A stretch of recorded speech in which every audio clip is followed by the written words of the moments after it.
Hey, yo, the pizza here. Yo, what is up, bromigos? This is Pizza on Tuesdays, Obi-Wan Kenobi season finale, episode 6 review recap. Reva is currently on Tatooine looking for Owen. That whole plot with her in this episode is kind of weak, man, so I apologize if I don't talk about Reva and her plot to kill Luke as much as I should, man, but part of this episode, in my opinion, was fairly weak. But anyway, Darth Vader is chasing down Obi-Wan and the other civilians. Obi-Wan tells everyone he's gonna go ahead and dip out because Vader really is mad at him and not everyone else in the facility and the ship. Obi-Wan knows that Darth Vader wants specifically him. He wants to kill Obi-Wan Kenobi. Leia is upset with Obi-Wan Kenobi because she doesn't want him to leave her alone, and Obi-Wan Kenobi asks their friend Hija to look after her and make sure she gets home. But Leia and Obi-Wan has a heart-to-heart before he left. Hija had calmed her down. Obi-Wan gave young Leia Tarla's holster, and Obi-Wan promised her to come back so that they can meet again. Obi-Wan is to escape in a dropship. He has to face Vader once and for all. Win, lose, or draw, he just wants to face Vader and also take the attention off of the ship and the civilians. So he leaves the ship. The Grand Inquisitor tries to convince Darth Vader that we need to stay on track and get rid of these civilians. Vader shuts it down. Follow Kenobi. He's the important one right now. Prepare my ship, and proceeds to follow Obi-Wan Kenobi. Obi-Wan Kenobi and Vader lands on an unknown planet. I tried to Google this planet's name, but I couldn't find anything. It took me at least 45 minutes to try to find this planet's name, but I didn't have it.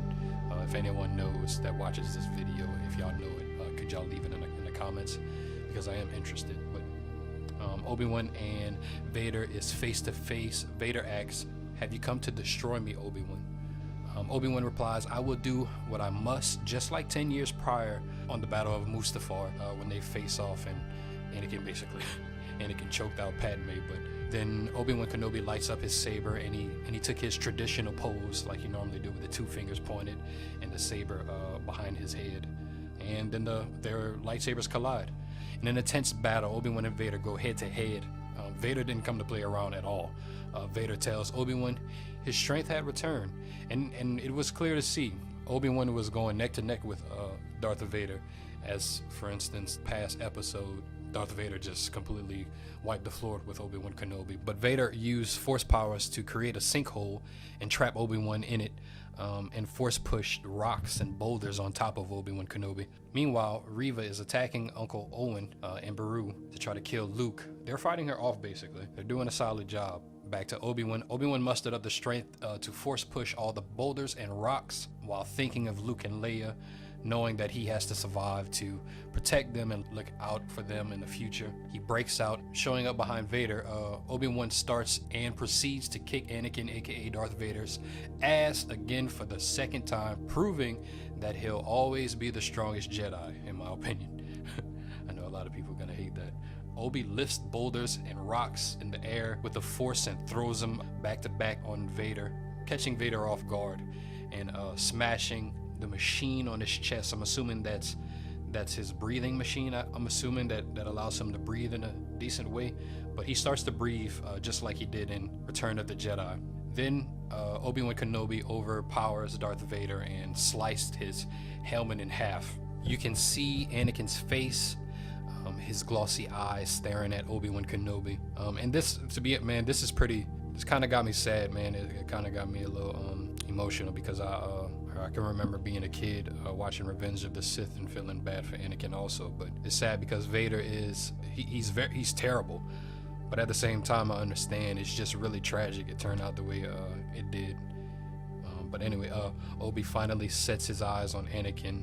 He says, "Anakin." Vader saying in distortion, "Anakin's gone. I am what remains." And you can see the emotion on Obi-Wan's face as he starts to cry. He says, I'm sorry, Anakin, for all of it." Vader says, "I am not your failure, Obi-Wan. You didn't kill Anakin Skywalker. I did. The same way I will destroy you." Obi-Wan says, "Then my friend is truly dead," and says goodbye. And then he leaves. But I think, maybe it's just me, but that line where Vader says, "I am not your failure, Obi-Wan," is crazy. But I kind of think like Anakin was just letting Obi-Wan know that, man, you didn't mess up. This is on me. I know he wants to kill Obi-Wan, but at the same time, I think he said that to take some weight off of his shoulders, man. I could watch that a million times. I'm actually gonna put that in this video. I'm gonna kill the background music and put that in this video. Anakin.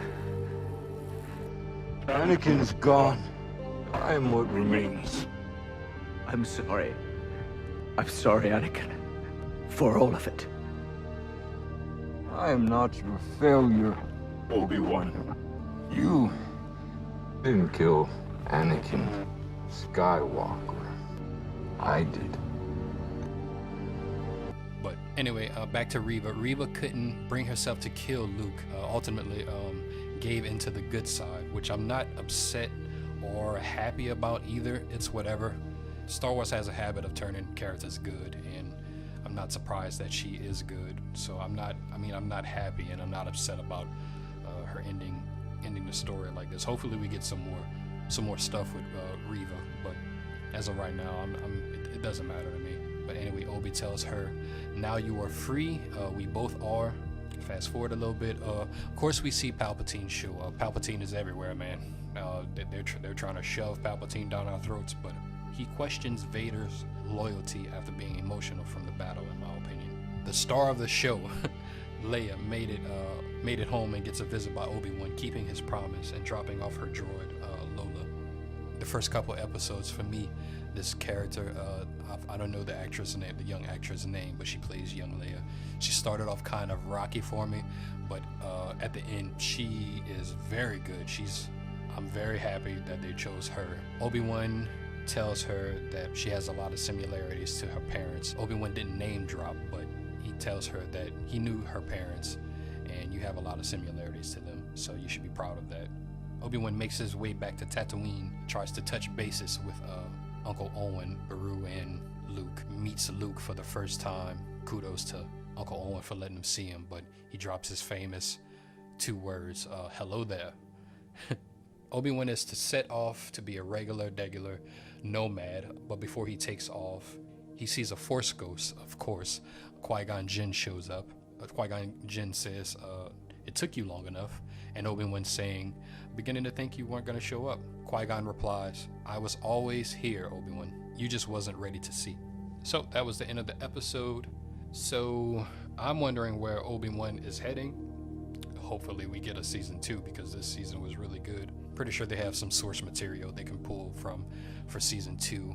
But thank y'all for tuning in. Hopefully you subscribe. I'll be covering some more Star Wars content in the future. I think my next thing I'll break down will be Rogue One, because that is a very underrated movie. I mean, of course, everybody that's watching this seen Rogue One, and I'm pretty sure they appreciate how good Rogue One was. As far as the immediate future, I will be reviewing some animes. I'm gonna be diving into Demon Slayer season 1 again to prepare for season 2. I know they have some season 2 episodes of Demon Slayer out already, but I just want to rewatch the first season just to get familiar and also watch the movie before I dive into season 2. Yeah, subscribe. Thank you so much for viewing, and I'm out.